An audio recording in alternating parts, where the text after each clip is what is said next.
Сәлем достар, Javaның кезекті 3-ші сабағына қош келдіңіздер. Бүгінгі сабақтың тақырыбы айнымалылар және деректер түрлері, және де көріп тұрғандардай сабақтың мақсаты сол айнымалы деген түсінікпен танысу, және де деректердің басқа да түрлерін көріп шығу.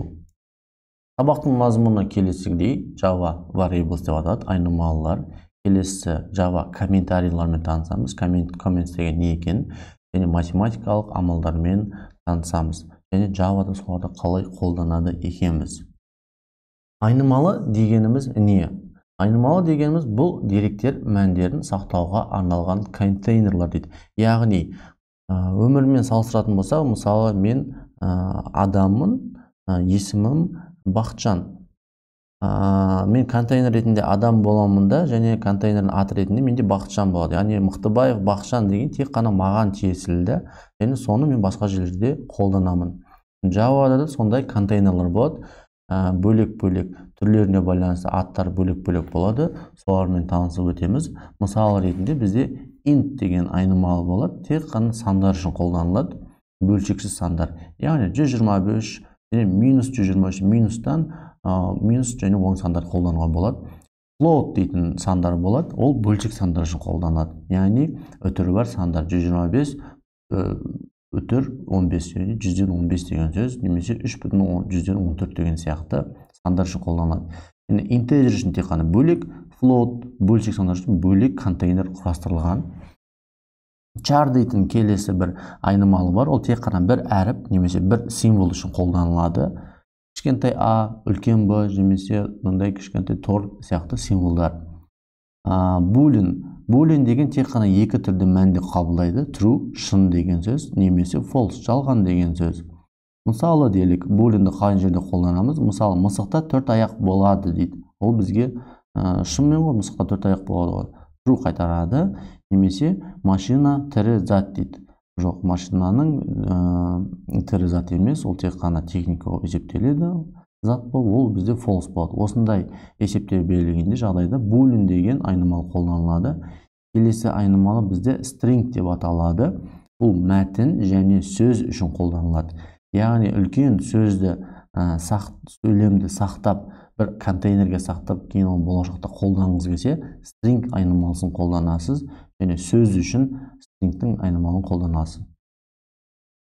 Айнымалылардың үлкен жады түрлері де болады. Мысалы, бағана айтқан int дегеніміз санға қолданылады ғой.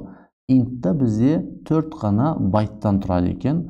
4 байт дегеніміз ол 2 миллиард 147 миллион 483 мың 647 дейтін санды ғана, максимум осы санды ғана оқи алады int айнымалысы. Мына жерге 648 деген санды жазсаңыздар, уже 2 миллиардта уже int оны түсінбей қалады. Және де одан да үлкен сандарды қолдану үшін long деген айнымалы қолдансаңыздар болады. Ол 8 байттан тұрады. Мұнанша өте үлкен таңбалы сандарды қолдансаңыздар болады. Есептің берілгеніне байланысты. Енді осы жерде сіздерде бір сұрақ туындауы мүмкін. Егер int пен long екеуінің мақсаты бірдей болса, екеуі де тек сандар үшін қолданылса, неге екі түрлі айнымалы жасалған? Қараңыздар, егер сіздердің есептеріңізде жай ғана математикалық есептерді шығару керек, және 3 таңбалы, 4 таңбалы сандарды шығару керек болатын болса, ол кезде int'ті қолданасыз. Егер үлкен сандарды қолданатын болса, ол кезде long'ты қолданасыз. Және ол жерде тағы бір сұрақ пайда болуы мүмкін. Не үшін біз барлық уақытта long'ты қолдана бермейміз? Int'ті бөлек жаттап, long'ты бөлек жаттап жүргеннен гөрі. Ол да сұрақтарыңыз дұрыс болуы мүмкін. Бірақ та бір long'ты қолдану үшін біздің компьютеріміз 8 байт жады қолданады. Жады деген, яғни память қолданады. Int'ті қолдану үшін 4 байт. Енді қараңыздар, бүкіл есептеріңізде long деген variable'ды айнымалын қолдансаңыздар, сіздің құрылғыңыз 50 мегабайттан тұрса, бүкіл long'ты int'қа ауыстырып шықсаңыз, 2 есе аз память қолданады. 50 мегабайт қанша болады? 25 мегабайт болады. Жай ғана примермен екі variable'дың айырмашылығын түсіндірдік. Егер кейбір ойындар болады, басында килобайт болып басталып, потом гигабайтқа ауысады. 100 гигабайттық ойындар болуы мүмкін, 80 гигабайттық ойындар болуы мүмкін. Барлығында long'ты қолданбай, оның барлығын оптимизация ретінде int'ті қолданатын болсаңыз, 2 есе аз жады жұмсалады ол уақытта. Сол үшін осындай екі түрлі айнымалы құрастырылған. Дәл сол сияқты мақсатпен float және double деген екі айнымалы қолданылады. Бағана айтқанымыздай float деген үтірі бар сандар. Үтірі бар саннан сан бүтін сан, үтірден кейін 38 сан жазылады floatта. Double деген санда үтірден кейін 308-ге шейін сан жазылады. Кім біледі, мүмкін өмірде сонда бір есептер пайда болуы мүмкін. Java арқылы шығарылатын 308 санға шейін мынандай сан құрастырылу керек, жазылу керек болады. Ол кезде де float екі есе аз жады қолданады, double 8 байт көп қолданылады екен. Char деген variableға екі ғана байт жетеді екен, бір ғана символды қолдану үшін. Boolean деген бір ғана байт, өйткені true немесе false деген сөз. String деген байтпен есептелмейді. Не үшін? Бір презентация айтқан қайтатын болсақ, string деген бізде сөз және мәтін үшін қолданылады. Азы біз мәтіннің ішінде қандай ұзындықта болады білмейміз ғой. Мәтін деген бір сөйлем болуы мүмкін, бір абзац болуы мүмкін, немесе бір кітап болуы мүмкін да. Ол жерде байтпен қолданылмайды, кішкене басқа логикамен қолданылады, және сөзде сондай. Енді практика жүзінде, код жүзінде integer қалай қолданады, соны көрсек. Мысалы, public class деп классымыздың атын жаздық. Public static void main деп өзіміздің көшіріп жазатын стандартты методты жаздық. Одан кейін int and m дедік. Int бар, int деген біздің айнымалының түрі, my name деген айнымалының аты. Атына кез келген нәрсе жазсаңыздар болады. Белгілі бір ереже бар мұнда. Атын қалай жазу керек, арасына пробел қоймау керек, саннан басталмау керек, және түсініксіз символдардан басталмау керек. Тор немесе почтада қолданатын собачка сияқты жай ғана сөздерден ағылшынша әріптермен жазу керек. Тең дейміз де 15-ке теңестіреміз. 15 деген жай ғана сан, оны біз интегерға теңестіре аламыз. Осының жауабын шығару үшін system.out.println дейміз де, осы айнымалының атын жазамыз. Сол кезде мұнда барады да бізде my name намның орнына 15 деген сан шығады. Келесінде int number is деп, яғни біздің енгізген санымыз ол деп, мына жерге 15 деген жауабы шығады. Егер де мен my name дегені мынау тырнақшаның ішіне жазсам, my name дегенді, ол кезде my name деген сөздің өзі шығады. Мына 15 деген мағынасы шықпай қалады. Сол үшін біз тырнақшаның сыртына жаздық. Келесі integer ашудың жолы int my name 2 дедік. Не үшін? Өйткені my name деген уже айнымалы ашылған, бізге дубликат ашуға болмайды. Сол үшін my name 2 дедік та, астына оны 17-ге теңестірдік. Және де жауабына my name 2 деп шығардық. Келесінде long-ты қалай қолданады екенбіз? Integerді тура осылай қолдандық. Long деп айнымалының түрін long деп жазамыз, айнымалының атын жазамыз, және де сан жазып болған соң міндетті түрде соңында l деген үлкен әріп немесе кішкентай әріппен бұндай сан әріп жазу керек. Java-ның құрастырушылары осылай l деп жазса, бұл айнымалы long екен түсінеміз дейді. Жазылмаса int екен түсінеміз дейді. Сосын кейде long деп жазу ыңғайсыз болады, l деп жазу. Дәл сол сияқты my name 2 десек, мынау 150 мың деген санды мұнда шығарады, және мұнда сөз бен санды бірге шығарудың жолы көрсетілген.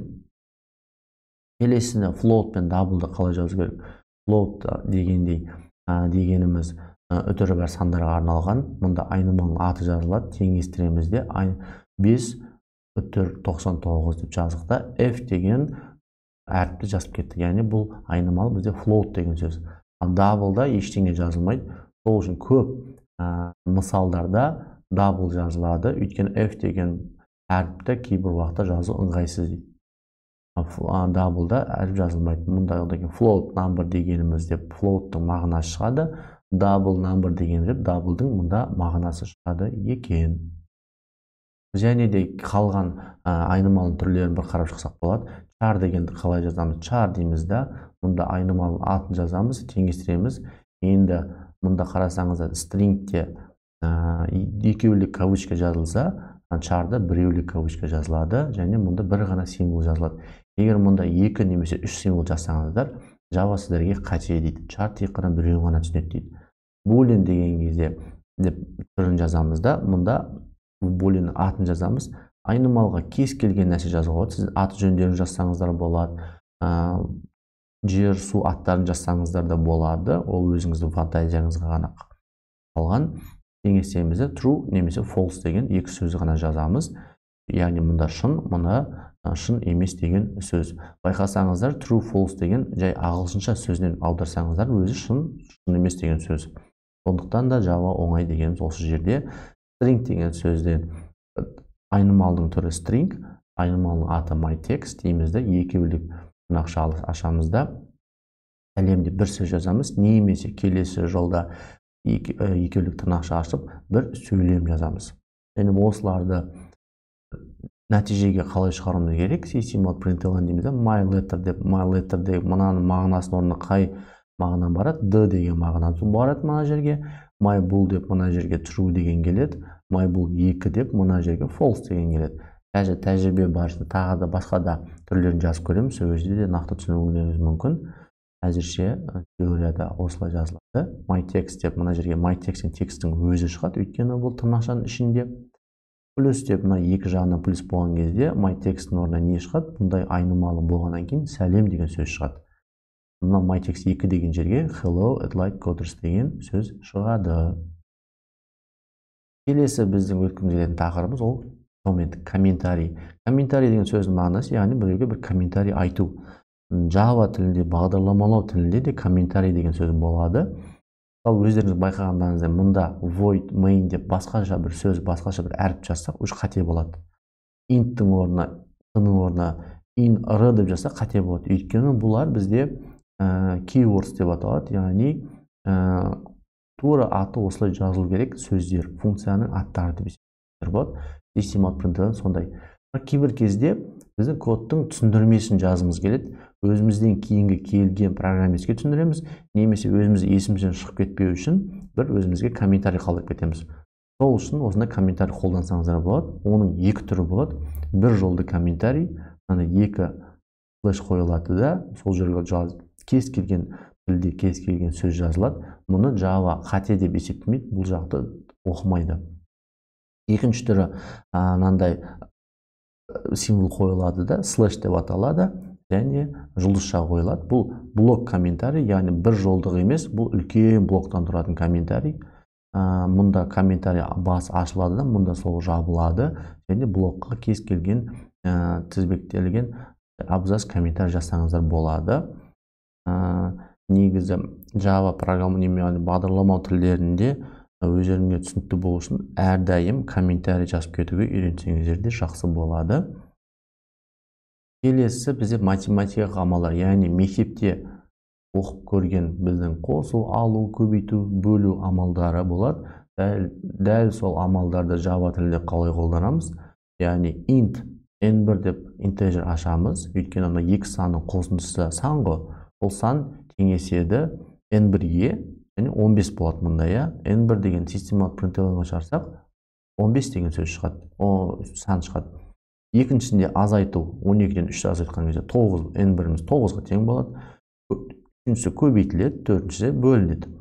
Және де біздің мектепте көріп үйренген процент символы Java-да кішкене басқаша мақсатқа арналған. Ол не үшін? Мысалы int алдыңғы санды келесі санға бөлгенде, мысалы алдыңғы сан 5 қой, келесі сан 2. Қанша қалдық қалатын табу үшін қолданылады. Яғни 5-ті 2-ке бөлгенде бүтін 2 дейтін сан шығады. Өйткені 4 2-ке бөлінеді ғой. 2 шығады, бірақ қалдық қанша қалады? 1 қалады. Сол кезде бізде 5%-тің знагын қойып 2 десек, бізге n1-іміз 1 деген санды шығарады. Егер бөлуді қойсақ, мына жақтағыдай 2 шығарады. Түсіндіре алдым ба? Мысалы 12 бөлу 3 бөлу болғансын бүтін сан шығады, 12-ні 3-ке бөлсе 4 болады. Қалдық, егер процент қойса қалдығы 0 болады, өйткені қалдық қалмайды ғой. Сол үшін қолданылады. Болашақта есепте қалай қолданатынын көрсетеміз. Және де келесі математика амалдар плюс және минус деген екі бір амал бар. Мұнда жай ғана плюс болған, мұнда плюс болған. Бұл инкремент деп аталады, яғни операнттың мәнін бірге арттырады. Мысалы, int b тең 1 деп алдын ала бір integer ашып алдық. b++ десек, b 1 еді ғой. b-ны өзіне 1-ді қосады да өзіне теңестіреді. Сол кезде b бізде 2-ке тең болады. Екелесі минус декремент деген оперант мәнін бірге азайтады. яғни b-мызды 1-ге теңестіріп алдық. b минус дегенім сөз b-дан 1-ді алады да өзіне теңестіреді. b бізде 0-ге тең болады. Бұл да есепте көп қолданылатын амалдардың бірі. Мысал делік, мынандай бір есеп жазылған. Int result 1 дедік та 3 көбейту 3 қосу 10 бөлу 5 қосу 200 бөлу 4 бөлу 2. Дәл математикадағыдай мұндағы орындалу реті сақталады. Мысалы, бірінші көбейту орындалады, 3-ке 3 қосылады, одан кейін бөлу орындалады, мына бөлу орындалады, одан кейін қосу орындалады, азайту орындалады. Мұнда орындалу реті көрсетілген, соңында жауабы 290 шығады. Сіздер бұлай басынан бастап соңына шейін орындалатын болса, 3 көбейту 3 9, қосу 10 19 болып кетті. Ол жерде қате болады, өйткені 10-ды бөлу 5 екінші орындалады. Одан кейін қосылады. Оны білгендеріңіз дұрыс. Келесінде тағы бір мысал берілген, үшіншісінде тағы бір мысал берілген. Енді алдыңғы презентацияда, алдыңғы сабақта айтылғандай, біздің теориямызда кейбір түсінбей қалған жерлеріңіз болса, немесе тағы да қосалқы көргілеріңіз келсе, осы екі ресурстағы сайттарды көріп, оқып көрсеңіздер болады. Ол да жақсы қабілет. Келесі, енді осымен біздің сабағымыздың теория жағы бітті. Тәжірибе тапсырмасына келеміз. Тәжірибе тапсырмамыз біздің екі бөліктен тұрады. Ол бірінші бөлік кодтарды көшіріп жазамыз да іске қосып көреміз. Екіншісі тапсырмамен берілген есептерді шығаруға тырысамыз. Ал ендеше тәжірибе тапсырмаға кеттік. Біздің үшінші сабақтың тәжірибе тапсырмасы осындай тапсырмадан тұрады екен. Біз IntelliJ IDEA-ны ашамыз да жаңа проект ашамыз. Әр сабаққа жаңа проект ашсаңыздар, өйткені кейін келіп сол кодты еске түсіру үшін ашып көресіздер. Сабақ бүгін бізде үшінші, қалған жерлерді өзгертпейміз де, create деп жаңа проект ашамыз.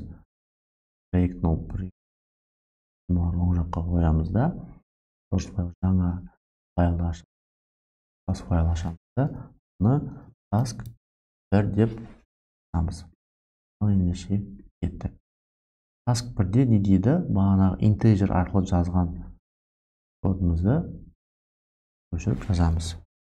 Public static void main string args дедік. Енді int my num тең 15 екен. Одан кейін system out println my num деп көшірдік. Осы жерде қандай нәтиже шығады екен тексеріп көрейік.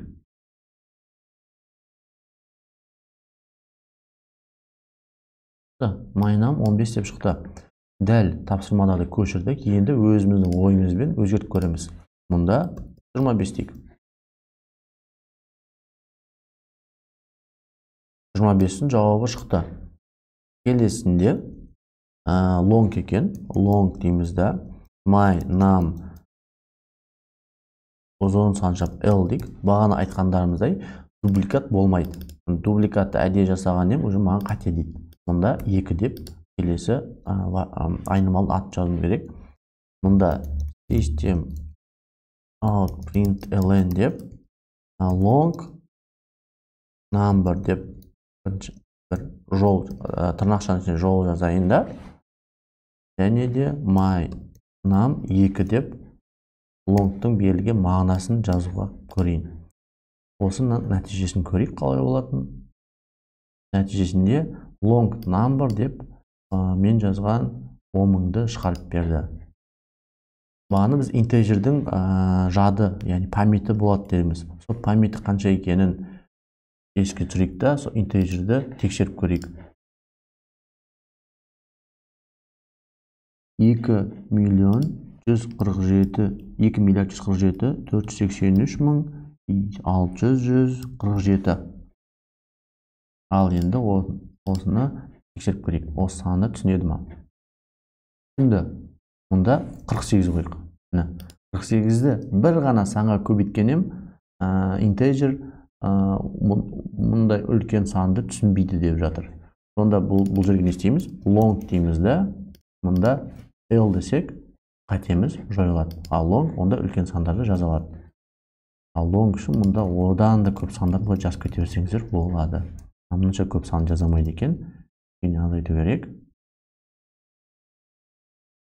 Міне жаздық. Мына санның өзі бізге біраз есептер шығаруға көмектесетін сияқты. Міне шықты. Яғни long пен integerдің айырмашылығын осылай басқаша өзгеріс жасау арқылы түсініп алсаңыздар болады. Келесі тәжірибеде бізде float пен double'ды жазған. Яғни task 2 деп келесі task ашасыздар да мұнда жазылған аласың. Мұндағы ашылған жақшаға мұнда жабылған, мұнда жабылған, он дұрыс. Float f деймді, 3-те 14 деймді, f деген әріпті ұмытпауымыз керек. Әйтпесе f жазбасақ біз қате дейді. Double дейікті, d деймізді. Көбірек сан жазайық. Енді system out println f дейміз. Мұнда d дейміз. Екеуін жазып көрейік. Жауаптар шықты. Ал егерде мен f қосу d дей салатын болсам, қалай болады? Жай ғана қызық болады. Осылай жазсам қалай болады екен? Маған екі println жазғым келіп тұрған жоқ. Неше екеуін қосып жазып береді. Бірақ та мен екеуін қоспай тек қана мәндерін шығарғым келіп жатыр, бірақ бір система println мен. Қалай істесем болады? Арасына мынандай тырнақша қоямыз. Сол кезде мынау бізде бөлек болады, мынау бөлек болады. Бір-бірімен қосу амалы орындалмайды. Екеуі жазылды. Қай жерде екенін түсініксіз болып қалды. Арасына кішкене мындай бос пробел қоямыз. Сол кезде мына жерде бос пробел болып екеуінің мағынасын көрсетті. Келесінде бізде char дейді, яғни task дегенді ашамыз да.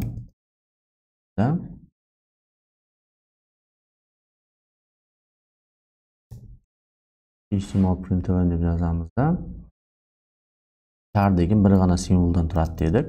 Біреулік тырнақша дедік. Мысалы, Q дейміз. Дәл осы жерге екі символ қойып көрейік. Қате болды.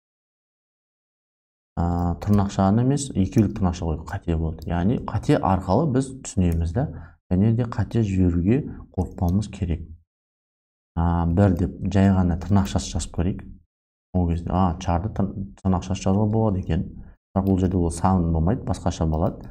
Тырнақшамен тағы тор символ, доллардың символдары жазып көрейік. Бұларды да түсінеді екен. Char деген осындай символдарға арналған екен. Boolean дегенді көрейік енді. My bool дейік. True дейміз. Мына жерде my bool деген сөзді, мысалы, айнымалының аты ғой. Мен бұны пробел арқылы жазғым келсе қате болады. Өйткені бұл бір бөлік болу керек. Бөлік. My бөлек, bool бөлік болмау керек. Егер бөлік жазылған келсе, осылай қалдырып кетсеңіз болады, арасын қосып. Немесе бірге жазылғаныңыз керек. True дедік. Мына жерге үлкен әріппен жазып көрейік, қалай болады? Қате болады екен. Кішкентай әріппен true деп жазамыз. My bool 2 дейміз, мына жерге false дейміз. False true дейді екен. Осылар system out println шығарғанда қалай шығады екен? Берілген тәжірибедегідей көшіріп жазып көрейік та. My bool және my bool 2 дейді. Көрейік. True және false деген сөздің өздері шықты. Мына жерге біз char'ды мағынасын жазамыз. Мына жерде char деген тек қана өзін емес. Бұл бір әріпті айнымалы деп қойып. Белгісін қойымыз. Енді нәтижесі. Бұл бір әріпті айнымалы A деген шықты. Дәл осылай мұна берілген тасктардың барлығын комментарий жазуға болады екен. Ал мен мына жерге келесі есептер десем қате болады. Өйткені бұндай функция аттары жоқ. Комментарий болсын, алына мынандай символдар екеуін қойсам, комментарий болады. Кез келген нәрсе жазып өтсем, Java оған қате деп айтпайды. Немесе блоктан тұратын комментарий жазу үшін үлкен нәрсе жазамын да, ол жерге комментарий екінші түрі деймін. Бұлайда жазып кете берсек болады. нәтижесін көретін болсақ, комментариіміз не болады екен? Ештеңе болған жоқ. Бұны көргендер жоқ. Егер комментариіміз ашып, мұнда жабуды ұмытып кетсек, мынаның барлығын комментарий жабылған жоқ дейді да, мынандай фигурный скобкаға жоқ деп, бізге қате деп жатыр. Комментарий дегеніміз осы. Мынаның барлығын осылай көшіріп жазасыздар. Мында да көшіріп жазасыз. Мында мынаны осы көшіріп жазайық. Енді математикалық операциялар қалай жасалады екен? N тең 15 дедік. Int m тең 10 дедік. Енді екеуін қосуымыз керек. Бірінші n қосу m деп бірден система println ішіне жазып нәтижесін тексерсек болады. 25 деген дұрыс шықты. Немесе нәтижесін теңестіріп келесі айнымалыға теңестіруге болады. Мысалы int rest дедік та n қосу m дедік. Және де rest'ің мағынасы қандай?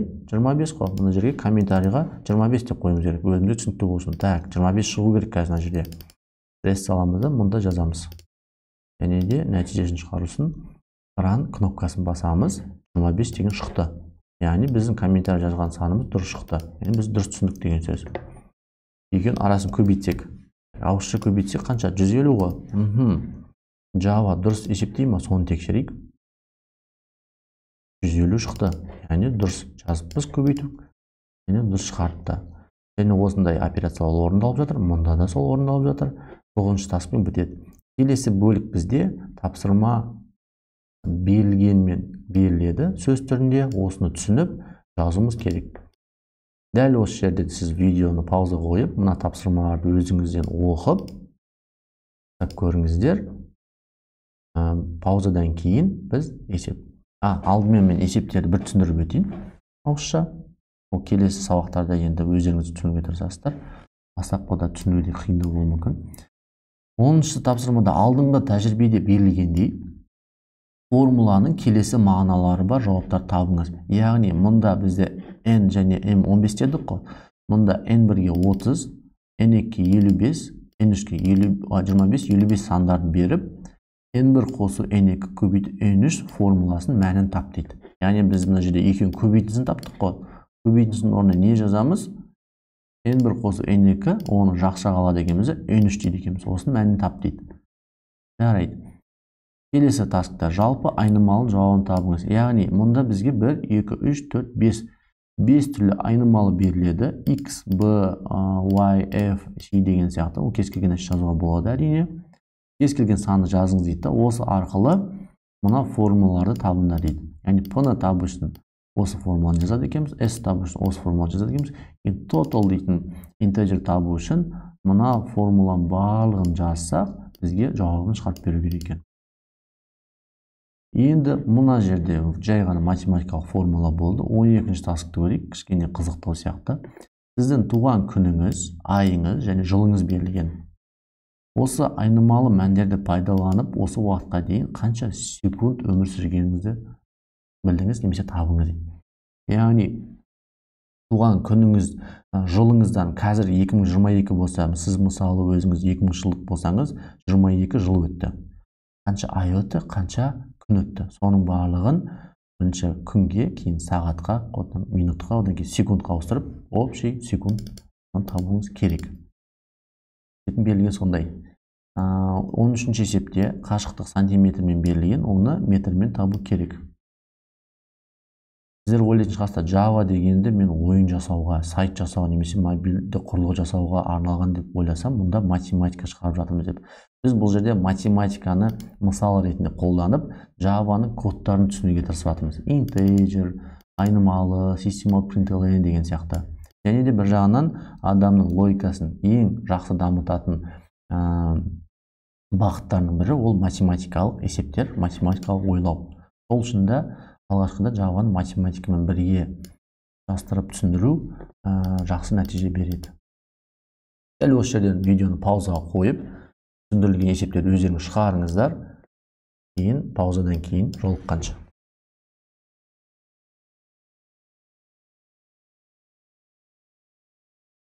Ал енді кеттік. Task 10 деген есепті шығаруды бастайық.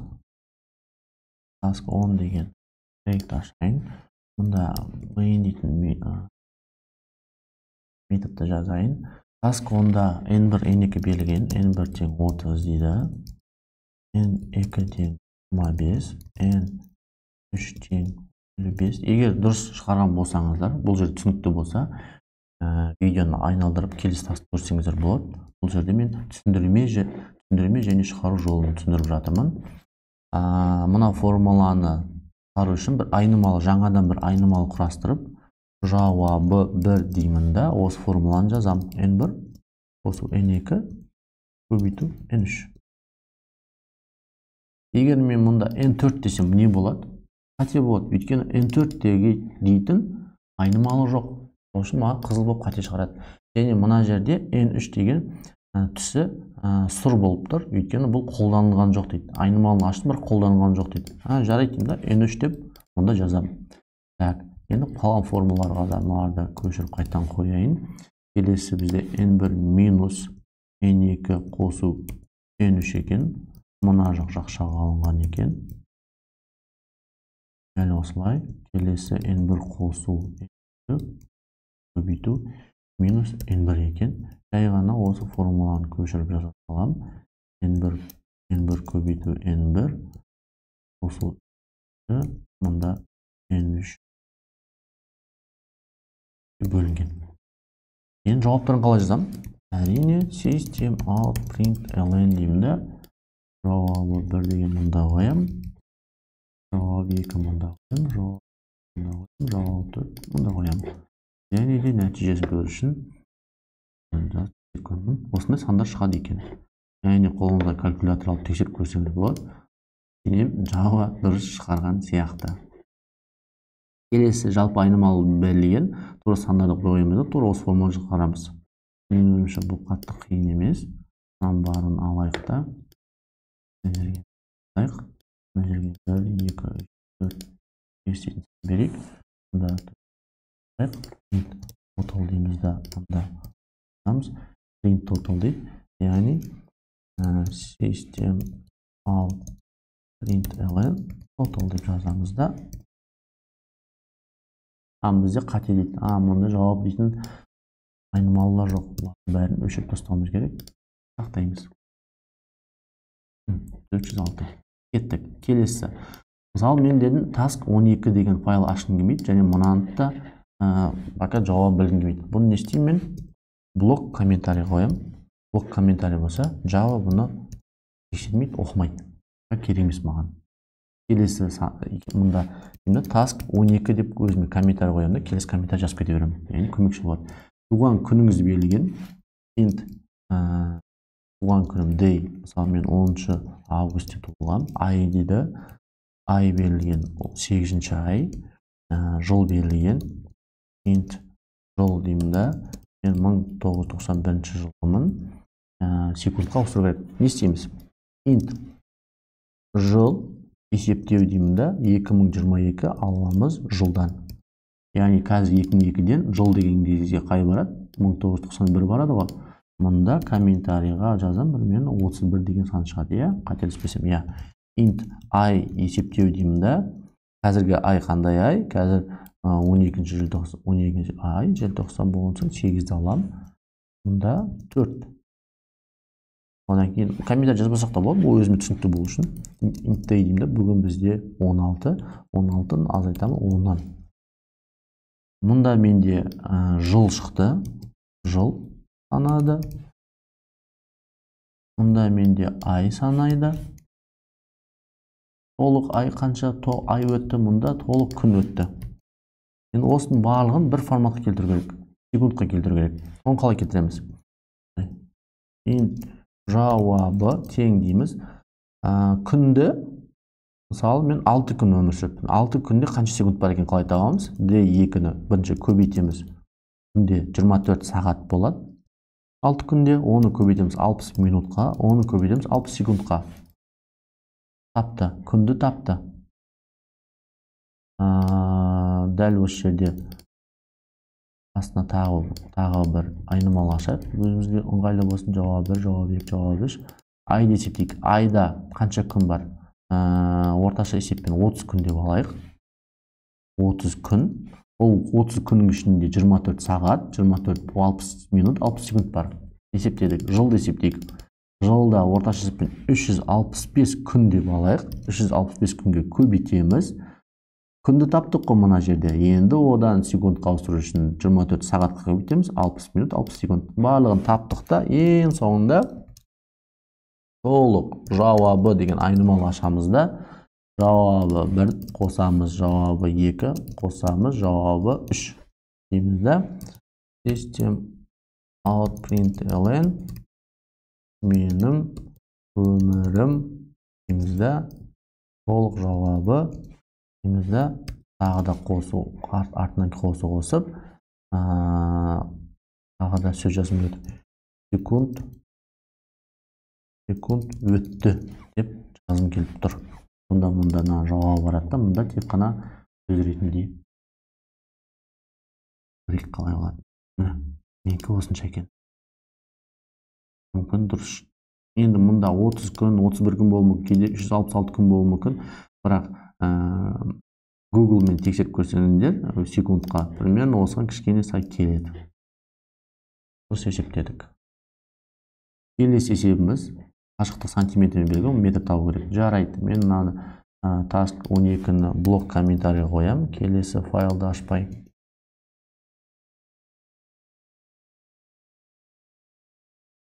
Task 13 деймін. Сантиметрмен берілген, метр қосып.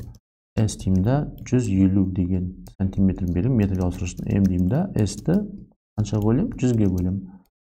Одан кейін System out println дегенді шынында көшіру айында метр деймін. M деймін. Тексеріп көрейік. Қанша шығу керек? 1 шығу керек, е? 1 метр шықты. Мен бөлшекпен шығарған қалаймын. Бөлшекпен шығу үшін бізде не болу керек? Дабл болу керек. Өйткені алдында бөлшекке жауап беретін айнымалы дабл еді ғой. Даблға ауыстырсақ, не болады? Міне, 1.5 деген шықты. Дабл ол үшін қолданылады. Бүгінге осы, келесі 4-ші сабақта кездескенше назарларыңызға рахмет.